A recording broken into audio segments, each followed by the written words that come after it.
Thank you all for coming today and being here. It looks like we have a fairly small group, so um, we want to just make sure that we do have our meeting, and if we don't use the whole time, that's okay. We just want to make sure that we're checking in, addressing any items for CoCM that are needed. And just to kind of give us a quick level set before we get started for the meeting, David Jones will not be able to be here today. He is out sick and so won't be able to attend. And then Tisha Dean has a previous commitment she's got to work on interviewing the interns, the incoming interns, and so that couldn't be moved. So they both sent their apologies and will be with us next time.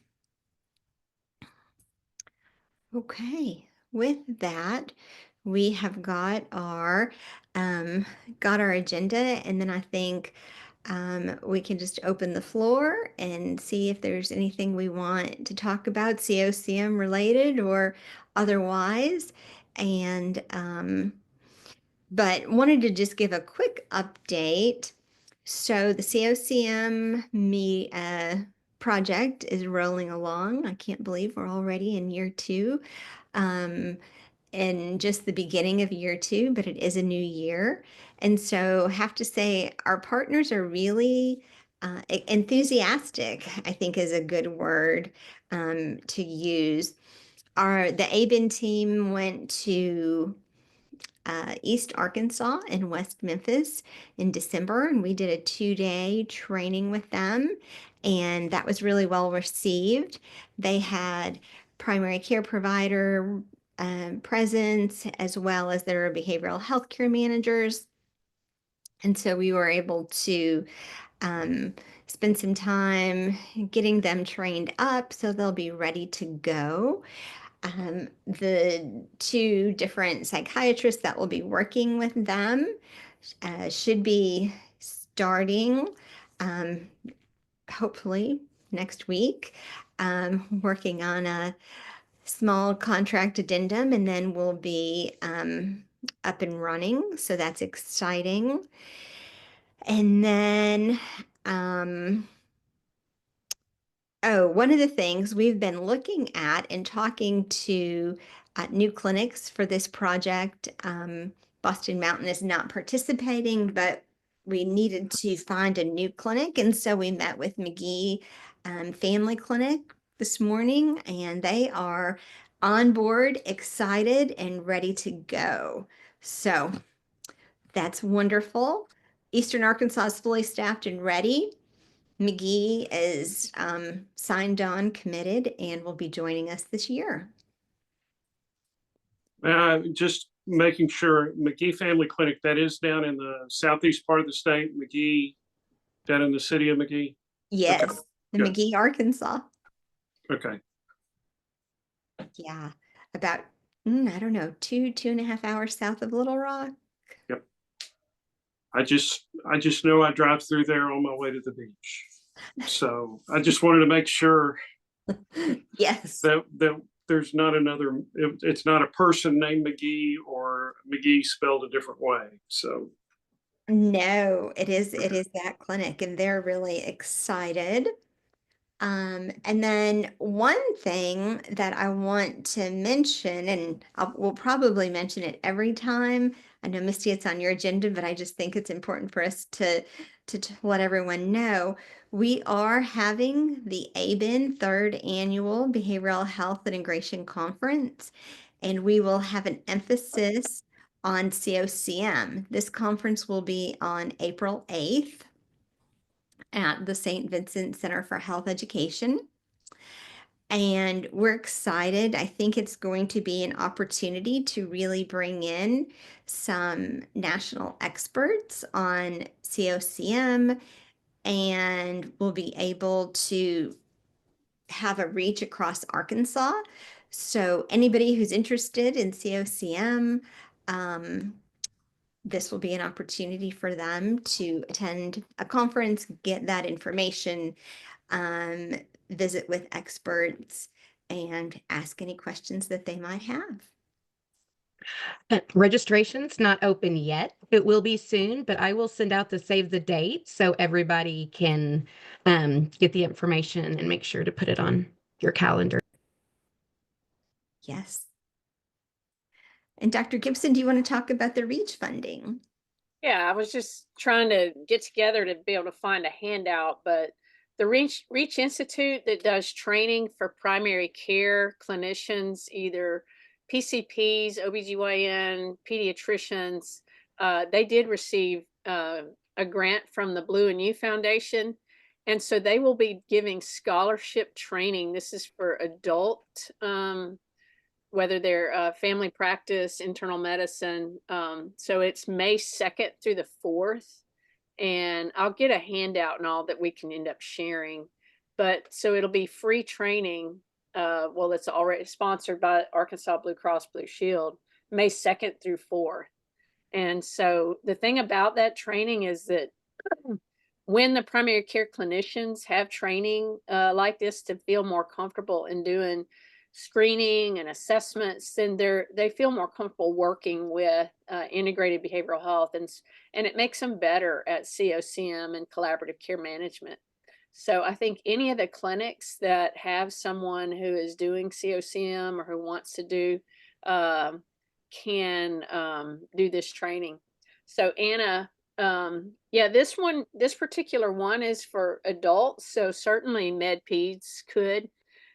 Reach also has some training for people treating children, and they may have some scholarships on those as well. Um, so we can get that info, but definitely this particular one that has the funding is for adult mental health. Awesome. We sorry, I'm like co-parenting or not co-parenting, I'm parenting. It's okay. We just made snow ice cream. But anyway, I have a few here. You can use this, Eli. We have a few, like they basically are a family practice, but they're med peds, so they're not part of the family physicians group. So, but we would be happy. Like I can think of one in Ashdown, the King Medical Clinic in Ashdown, and some others that might be a good option for that for their adult part of their practice. So, And thanks. yeah, yeah, it's pretty exciting because I think they can get CMEs, I believe, and it's usually about $1,900 cost. So it's real good quality training. And I just have to say, we've had the opportunity to um, get feedback from a couple of people that have gone through the program. And the feedback that I've heard from them has just been phenomenal. And at every step of the way, as you say, we've worked on other projects, but I think the training that they got from Reach has really been helpful for them as they've moved on into furthering behavioral health identification and treatment in their practice. It's one of the initial barriers. I mean, for COCM or any integrated care, you've got to have it's primary care practice. It's not mental health practice. So the primary care clinicians, pediatricians, or family docs. And Anna is saying her husband, a pediatrician, did the training 8 or 10 years ago. Same with me. I did it in 2017 and been really a believer. But one of the things to make integrated care work is the primary care clinician has to be on board. It's helping them with the care they're already providing to their patients. So they have to be the ones to be willing to do the screening and then to refer patients and then to continue the management of their patients. So having this type of training, the REACH training, is really useful in helping people get more comfortable, and especially in trying to sort out the harder patients. Like, is this bipolar? Is this PTSD? Is this addiction? Is this ADHD? Um, and then the other type of patients that are really challenging in primary care, in adults especially, are people with chronic pain and people complaining with various, ailments. And so the primary care doc is like, I know there's something, none of my tests are really showing that there's something specific, but this person is having a lot of either GI problems, sleep problems, pain. And so this type of training helps them get a way of how to think about these complicated patients. So really, we need to spread the word. I just found out when they're offering it, so we'll get the flyers and spread the word, because this is, I think, really important to the success of CoCM and integrated care. Absolutely.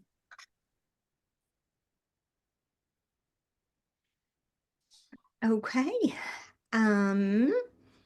We have a executive council meeting for the grant this coming Monday.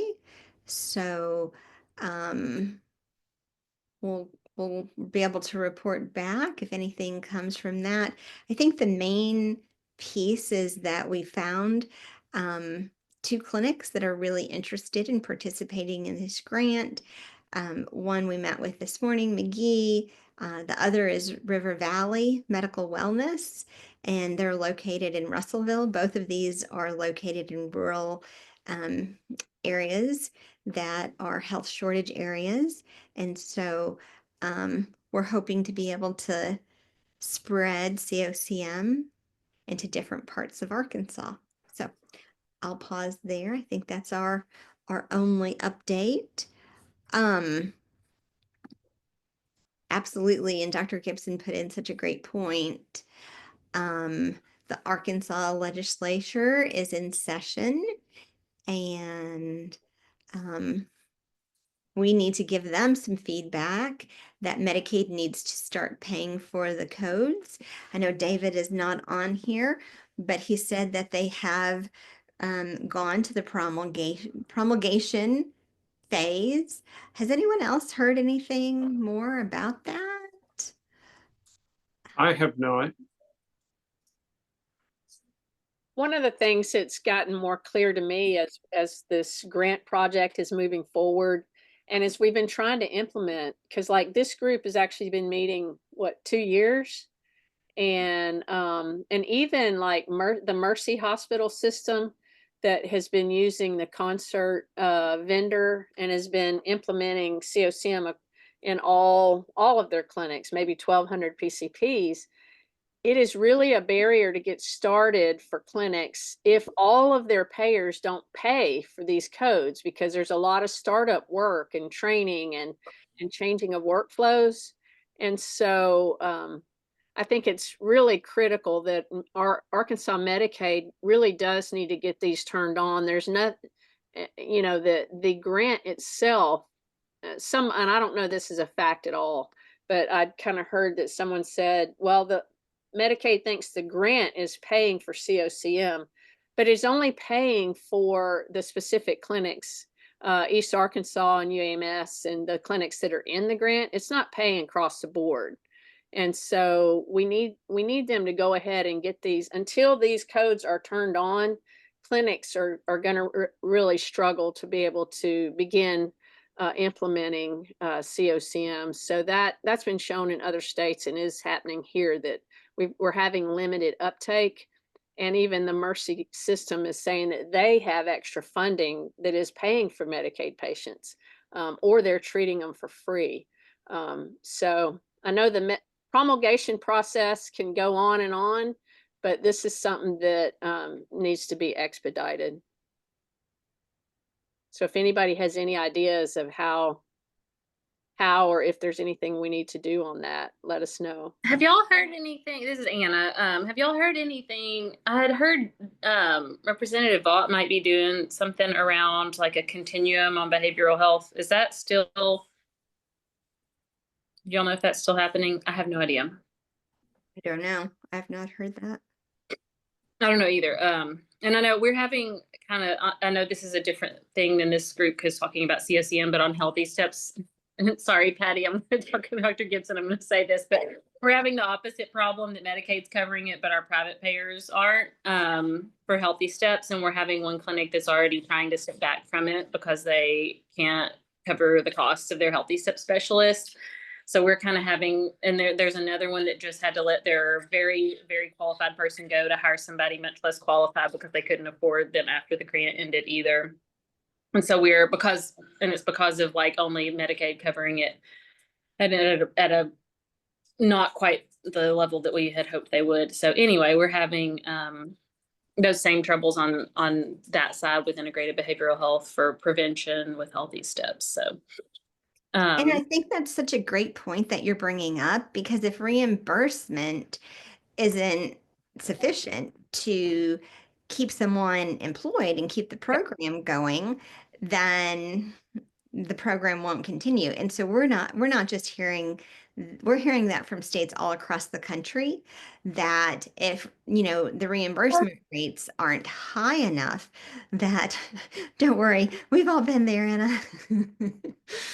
The reimbursement rates aren't high enough, then they're not going to continue with the program. And they've had challenges with uptick. And so I think that's something we want to be aware of in Arkansas, and we want to avoid, because this grant is an opportunity for a pilot and to show really how beneficial this can be. But it's going to be up to us, during the next little bit, to make sure we are getting codes turned on. Medicaid is paying for those codes. Reimbursement is at least 100% of the Medicare floor. We would love it to be higher. We see in North Carolina, they've had to go back and ask to have that reimbursement be 120% because they couldn't get clinics to really buy in. So that's all wonderful. I think that's essential for us to be aware of as a committee. one other just question to ask you guys. I know one of the things we're working on right now, we were just funded to do a return on investment study with ACI for Healthy Steps. And so I don't know if y'all have gone that route. One of the things that they have that I think is really powerful is that maternal child health linkage that they have now in their all payer claims database. And so we're able to get kind of that dyadic space for Healthy Steps. But we are looking at outcomes and looking at return on like the claims data. It's not a free exercise to do, but I don't know if anywhere in y'all's grant you have room to look at either the pilot sites or sites that have already been doing this for a period of time to think about some Arkansas local return on investment, but that might be worth thinking about. No, I think that's a great point. We're in the beginning phases of this. Fortunately, it is a SAMHSA grant, and so they do have NOMS measurements that they will be requiring us. So we will be pulling enough information and data that we will be able to put that in some type of report annually. But like I said, we have one clinic that's just getting ready to start. We have another clinic that has committed. The UAMS system is the most advanced, and they have, I can't give you an exact number, but they've been starting to pull that data and put it in REDCap, and they'll be able to pull out some type of report. I think that I would anticipate that will be at least another year before we have substantial enough numbers that we can say anything more about it. But Michael, you might take that info back to your group since Tish is not here, because UAMS does so much data and everywhere, and so this specific piece of info that Anna's given about ACI being a resource, because that is return on investment is a challenge, and it's not really easy to do dollar for dollar. And so y'all have such a system, and the other thing is you're often the ones who are also doing the medical physical health care Right. here, so that would be great. Well, one of the things, and I know what we didn't get everything in the last session when we were trying to do this, but one of the things that I know resonated the most strongly with legislators was when Blue Cross Blue Shields, when y'all put that on the table, that really that really caught everybody's attention when you showed the effectiveness of what we're talking about from a cost perspective. And, one of the things I think, we can, and just facing the reality of the legislative environment that we're in, I think every time you get an opportunity to make a financial argument, it works to your benefit. And I know our objective is better patient care, better diagnosis earlier, getting people to the right place earlier. All of those are worthy and notable. But I think what's really going to help move the needle is things like return on investment, things like dollars being saved, things along that line. I think as well, increased access, right? Because one of the things in the behavioral health work group that we hear is concern about access. And so, and that leads me to there is concern about patients getting access to appropriate mental health care. And so, don't know if anybody here could speak. I think there's a bill being introduced about psychologists prescribing, and didn't know if anyone had any information on that or would want to comment. I've heard rumors and rumors of rumors.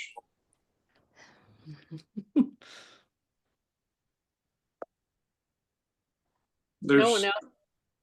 I haven't seen a bill or a draft of a bill. I don't know about anybody else. I've heard some of that, but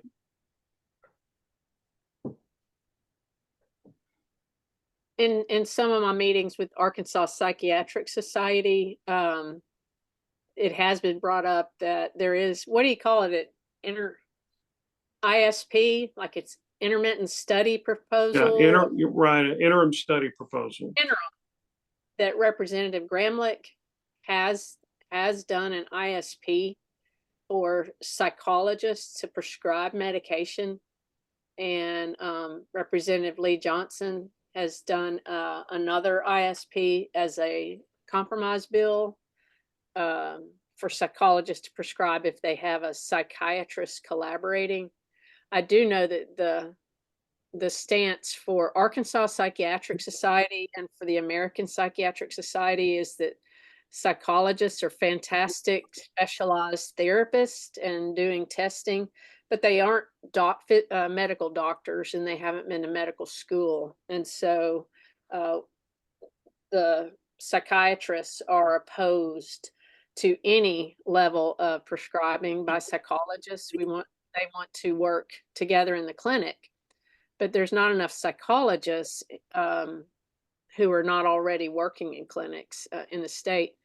My concern is that there are so many telehealth vendors who, although we don't have many psychologists in the state, if this passes in the state, that these remote vendors will be hiring psychologists who are in other states and get licensed in the state and be providing psychiatric medication via telehealth by psychologists. And I love working with psychologists, but I don't want them to be the ones making the decisions about prescribing meds. I don't even want to make decisions, especially about kids who need psychiatric meds. So I think this is an important bill for us to pay attention to. And really, CoCM is the answer to what they're just trying to increase access to mental health care. And that's what CoCM can do. And it can give the PCP, pediatrician, and everybody access to a psychiatrist.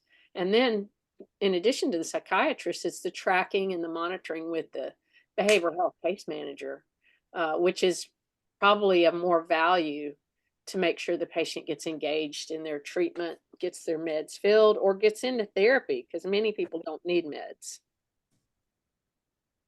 I think that's such a great point. One of the things that I hear, and I just heard this week, is we're working with a subject matter expert who trains psychiatrists on the CoCM model. And one of the things that she says, and as I hear her say this, I think, wow, this is amazing. I didn't think I would be hearing this in my career. But she says, I personally, when I was working in specialty care, was able to serve about 300 to 400 patients. And now that I'm working as a psychiatric consultant in a CoCM model, I'm serving 40 to 60,000 patients. And so she said, yes, she said, I'm doing this through this population health approach and utilizing the behavioral health care managers to really extend my reach and extend the ability of care. And I thought, wow, this is amazing. And so, as we're talking about these access issues, to me, adopting models where we can actually extend the reach and provide access to that large of a population of patients, it is fantastic. So those are my thoughts on that access piece. And I wouldn't believe it if I wasn't working closely with her the past year and know that she is working in this model and she's supporting this large patient empanelment. So I'll pause there.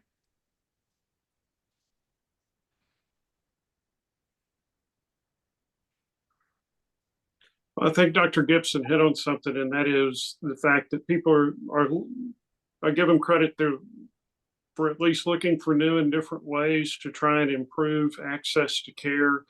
I just think we need to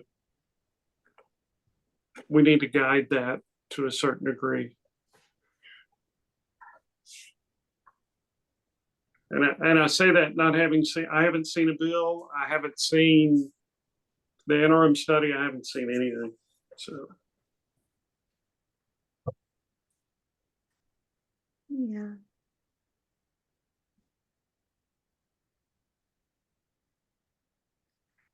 Other Anna, do you have any more info about what Representative Vaught might be talking about? Sorry, did y'all say, sorry, did y'all say something to me a second ago? I was washing up after lunch. I was just wondering what you meant by Representative Vaught is got another proposal. Is it for a bill of something else, or is it for the work group, or? I don't know. I need to call her. I talked to her briefly at the Capitol one day, and she said something about just talking with Paula Stone. She was like, talk to Paula about it, which I have done, but just talking about a continuum of integrated behavioral health that included some prevention. And we were trying to figure out like what the best thing, and I think a couple, like Tisha was on that meeting and maybe a couple people in this room, but there was a meeting with some people from children's, some of the Healthy Steps people, and a few other groups about like what are we, because we have the prevention and like some level of integrated family, dietic infant mental health services in the Healthy Steps space. And then like, what do you do from like, do we extend Healthy Steps? It's not really evidence-based beyond 3, but it's been used in that space in some places. And, or what do you do for those kids who are like 4, 5 or 6 and up until we get to the space where there are some really good CoCM strategies we could think about, like with ADHD or anxiety and depression or other things that would be the right thing. And then how do you make sure prevention is woven in there? Because I mean, the CoCM piece really does kind of work with someone who already has a diagnosis, and how are we working prevention in there for kids in that space, that school age space particularly. So anyway, like that was what the context from Paula was that we would be thinking about that continuum through childhood, and then like what CoCM looks like for the adults, so like adolescents and adults. Yeah, sorry. We're heading up for a nap. So not me, but he is. it would be okay if you did, Anna. It's all right. I do love a nap. Eli, you want to say hey? Oh, Oh, We had some good sledding time earlier. I mean, well, for a little bit. My husband was on call this morning for a little bit, so we've kind of been tag teaming the kiddos in all of their excitement in the snow. So before you have to run away to your nap, Anna, I was going to say, as far as feel free now, contact me as far as in my role with Arkansas Blue Cross Blue Shield, as far as this issue about people having to stop doing healthy steps because of reimbursement. The thing about CoCM, co-located integrated behavioral health, or healthy steps, this whole continuum, the current billing is challenging. And so we may need to do some aligning of different payers, of really looking at, well, how can we make this work? And then that might overlap with what you're saying about Representative Vaught, because the key is we want people to get access, and we want them to get the right kind of access. And so for people to end up just saying, well, it's just not paid for, we're not going to do it. I think now we've tried these things, so we need to get creative. So I just want to say that on this meeting as well as anywhere else. Feel free to reach out to me, and let's see who all can get Well, together. there's been a big conversation already, and we've gotten a formal no on healthy steps from you guys. So for 2025. So we've been working with David Jacobson and Chad Sievers, and Rebecca and Alicia have both been in the conversation as well. But we did get just a couple, like a week ago, a formal no for 2025 and covering healthy steps through Blue Cross Blue Shield. And so just so you know that. I hear that, but what I'm saying is there may be another way to do it. Okay. Thanks. I love creativity. I'll holler at you and call me if you want to call me this afternoon. Feel free. I'm going to try to get this little munchkin down, and then I'll be working this afternoon. So.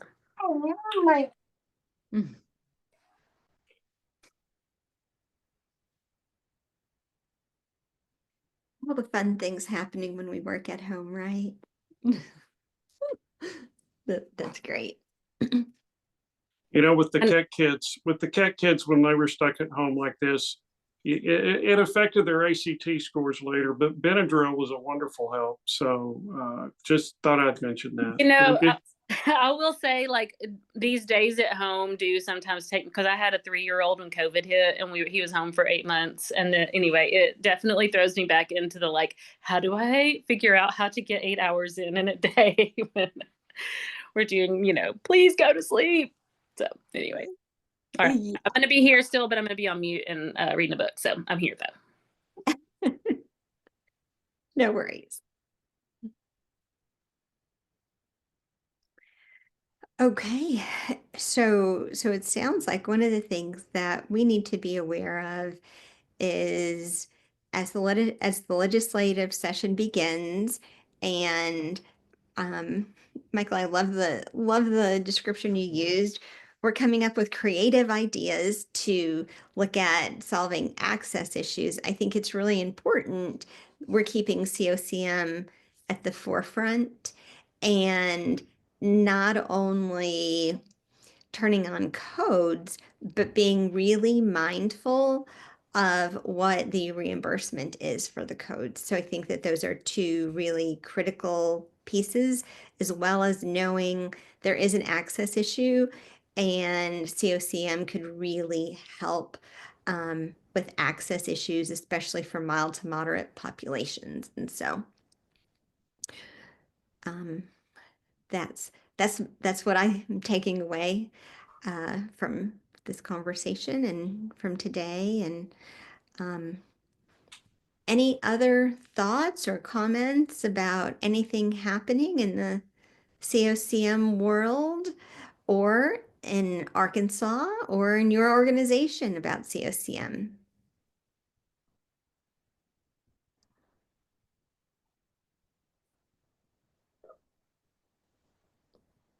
Okay. If not, I'll turn it over to you, Misty. And I think we've got some community and training events that are coming up. Sure. Thanks, Kim. Let's see, as far as collaborative care, Ames is hosting a webinar on the 21st on relapse prevention planning and collaborative care, which I am excited for, because I know sometimes there's a little bit of confusion what, relapse prevention planning can mean different things to different people depending on your setting. So that will be a good opportunity. I am going to put the link in the chat. I will also put them in the minutes when we get those done. And this is not collaborative care, but ABIN is hosting a reentry fair in Eureka Springs on the 22nd. This is all over our social media.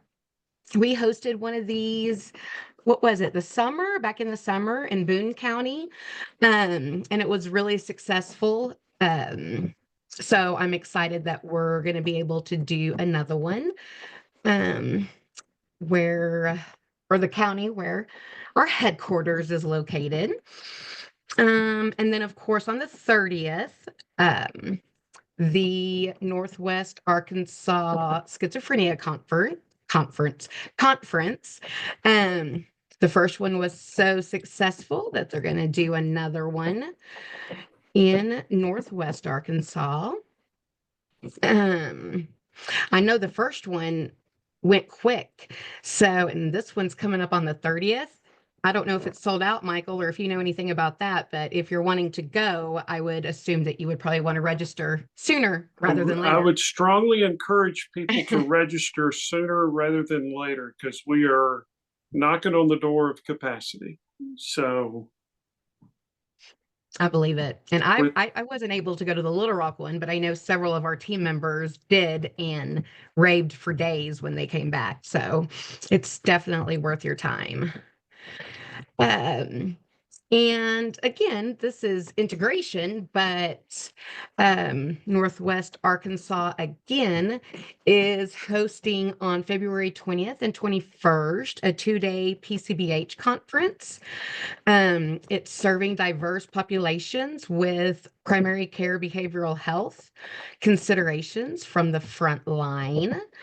I'm looking forward to that one. I'll go ahead and put the registration link again in the chat and again in the minutes.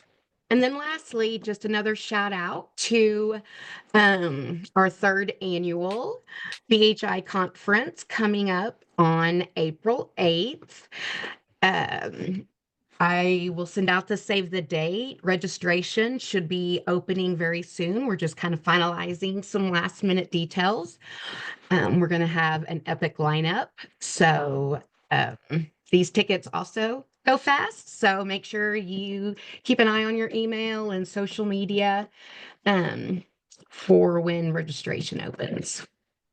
And that's all I have.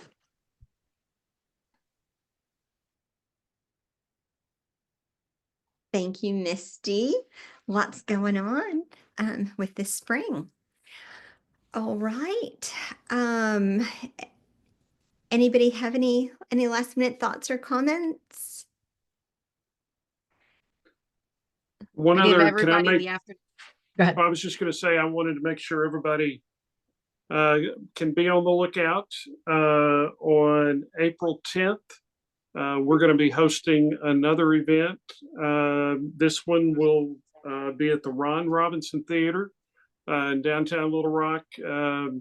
It's a Arkansas Suicide Prevention Conference, and we're bringing in Dr. Christine Moutier, who's the Chief Medical Officer with the American Foundation for Suicide Prevention, and we are finalizing our plans, and we'll soon be announcing the specifics of that and the opportunity to register. So That sounds great.